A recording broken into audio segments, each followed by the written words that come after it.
Today I'll be talking about Yves Saint Laurent.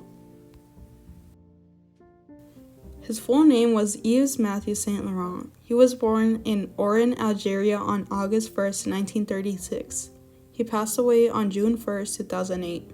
He found an interest in fashion through his mother.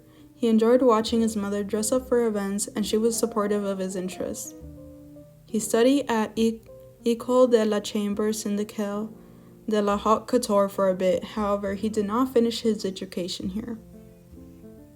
Yves Saint Laurent officially started his career when he was 17. In 1954, he competed in the International Wool Secretariat annual competition for the second time in Paris. He won first and third place in the dress category. While in school, he sent some of his sketches to the editor-in-chief of Vogue, Michael de Bernoff. His work was received well by the Bernoff, and he arranged for Yves Saint Laurent to meet Christian Dior.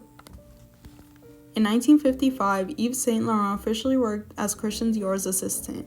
In 1957, Christian Dior suddenly passed away, and Yves Saint Laurent took over as the artistic director of the House of Dior. His first collection for Dior, the Trapeze line, was a success, and people had high expectations for him.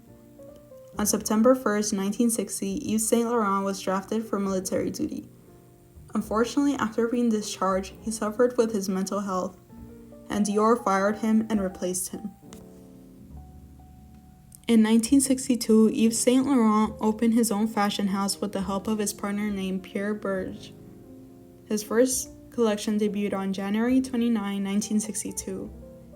One of the designs introduced was a pea coat. The YSL style is defined by androgynous designs, tailored and clean lines, and monochromatic palettes. This was the start of him introducing androgynous aesthetics. Yves Saint Laurent's brand had become huge by the 1970s and 1980s, which allowed him to expand to selling accessories and fragrances.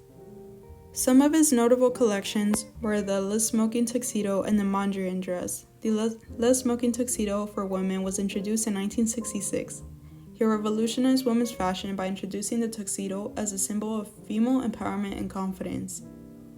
In 1965, Yves Saint Laurent paid tribute to Mondrian by designing cocktail dresses that used inspiration from Mondrian's 1920s color composition. He combined art and fashion. People enjoyed this collection because they were looking for more modern looks. In 1966, he opened his own ready-to-wear boutique. This made high fashion more accessible to a wider audience. Haute couture was traditionally reserved for the elite. Saint Laurent's ready-to-wear line broke down the barriers between high fashion and everyday wear. He wanted women to break free from uncomfortable clothes. In 1982, Yves Saint Laurent received the International Fashion Award of the Council of Fashion Designers of America. This award is a prestigious honor that recognizes a designer's global impact and influence in the fashion industry. And these are my works cited.